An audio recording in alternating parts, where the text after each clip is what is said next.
O balanço suave da embarcação cria uma sensação reconfortante enquanto o barco desliza sobre as águas tranquilas do rio.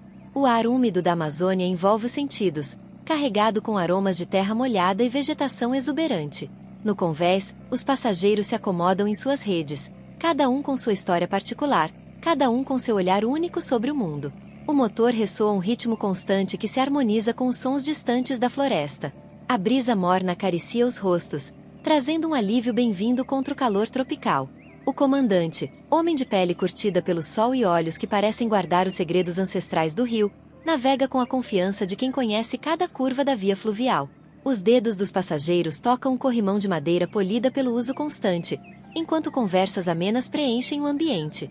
Há algo no ar além da umidade característica, uma expectativa silenciosa, como se esta não fosse apenas uma simples travessia, mas o início de uma jornada mais profunda. O barco navegava tranquilamente quando uma coluna de fumaça distante chamou a atenção dos passageiros. O comandante explicou que havia um incêndio controlado em uma área de manejo florestal. Parece contraditório iniciar um fogo para proteger a floresta, observou uma passageira, a doutora Clara, médica humanitária que trabalhava em zonas de conflito. É um método tradicional, respondeu o comandante. Estão criando aceiros, faixas sem vegetação que impedem que incêndios maiores se propaguem descontroladamente. Os povos indígenas e comunidades tradicionais fazem isso há séculos. Enquanto o barco se aproximava, viram equipes trabalhando para controlar pequenas queimadas em linhas definidas. O fogo só se propaga se encontrar combustível, explicou seu Mateus, um guia local. O aceiro cria um espaço que o fogo não consegue atravessar. Sabiaí projetou imagens da região vista de cima, mostrando padrões de aceiros que protegiam comunidades e áreas de conservação. Isso me lembra algo que sempre questionei, comentou o missionário Antônio, um teólogo que participava da viagem e que estava a caminho de uma comunidade local. Por que o mal, apesar de sua força, nunca consegue dominar completamente o mundo? Se examinarmos a história, vemos que mesmo nos períodos mais sombrios, a crueldade e a opressão nunca triunfam totalmente.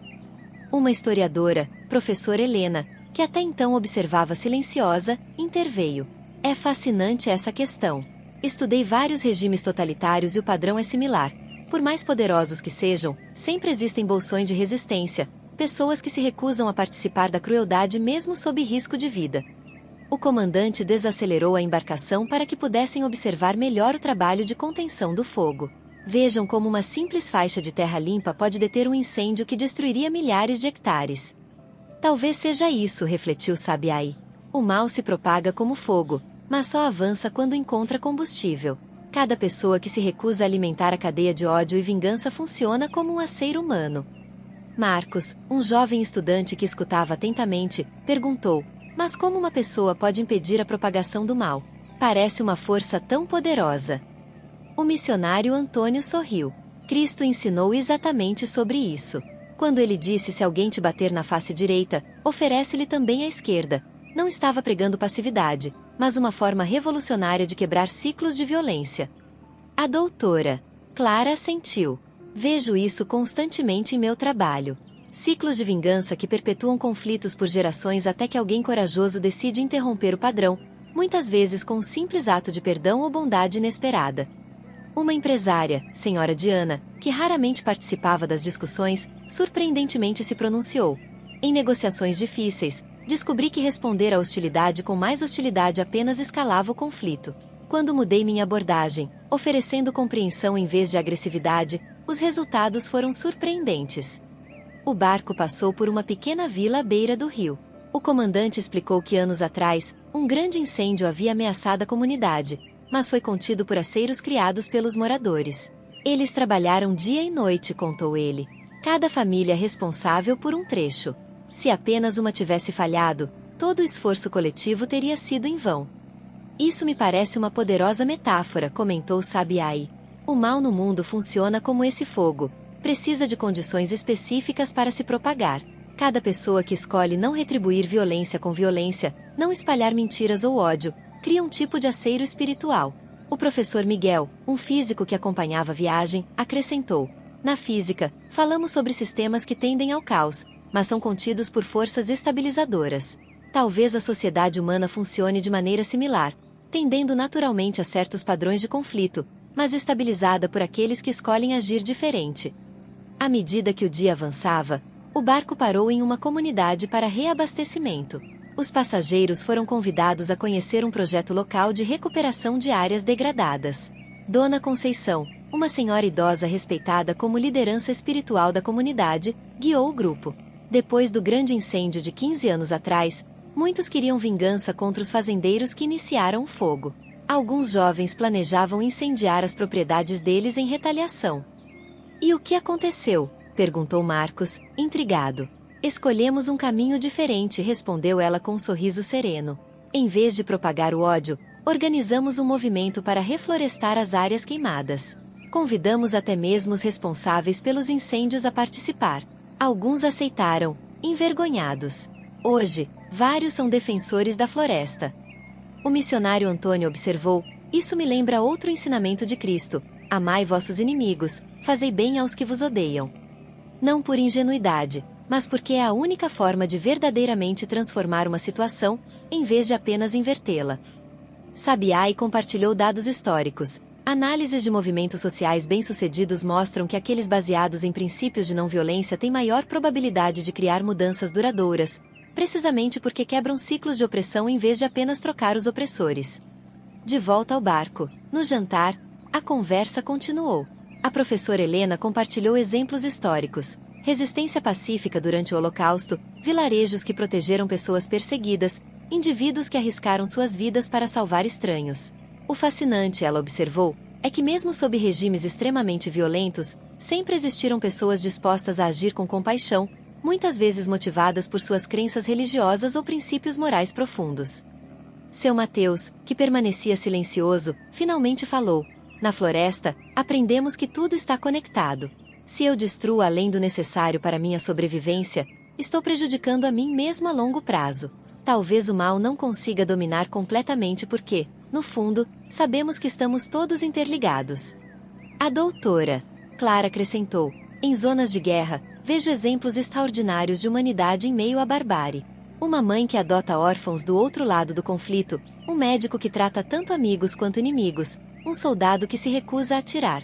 São como pequenos aceiros que impedem que a floresta inteira se consuma.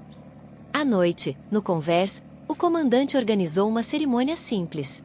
Cada passageiro recebeu uma pequena semente nativa. Esta é uma espécie pioneira, explicou ele. Geralmente é a primeira a crescer em áreas devastadas por incêndios. Suas raízes estabilizam o solo para que outras espécies possam se estabelecer depois. Vou pedir que cada um plante sua semente em um vaso que permanecerá aqui no barco, como símbolo do nosso compromisso de ser pioneiros onde houver destruição. Enquanto plantavam as sementes, Sabiá sugeriu que cada um compartilhasse uma pequena reflexão sobre como poderia criar aceiros em suas próprias esferas de influência. A empresária Diana foi a primeira: vou implementar práticas mais justas em minha empresa, mesmo quando meus competidores não o fizerem. O jovem Marco seguiu: vou me comprometer a não compartilhar notícias falsas ou mensagens de ódio, mesmo quando parecer que todo mundo está fazendo isso. Um a um, os passageiros compartilharam seus compromissos, criando uma teia de pequenas ações que, juntas, pareciam formar algo maior. O missionário Antônio concluiu: Cristo disse que o reino de Deus é como um grão de mostarda. Começa pequeno, quase invisível, mas cresce até se tornar uma árvore onde os pássaros podem habitar. Talvez seja assim que o bem prevalece no mundo, não através de grandes exércitos ou estruturas de poder, mas através de inúmeras pequenas ações de coragem e compaixão.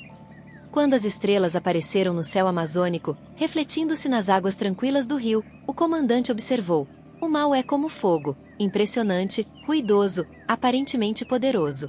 Mas o bem é como água. Silencioso, persistente, adaptável, e no final, mais forte. O fogo sempre se extingue eventualmente, mas a água sempre encontra seu caminho. Suas palavras pairaram no ar noturno como o próprio reflexo das estrelas na água escura. Um silêncio contemplativo envolveu o grupo, cada mente absorvendo a profundidade daquela comparação simples. O suave balanço do barco embalava os pensamentos, enquanto a floresta ao redor respirava seu ciclo eterno de vida e renovação. Os pequenos vasos com sementes recém-plantadas formavam uma constelação própria sobre o convés iluminado por lanternas suaves.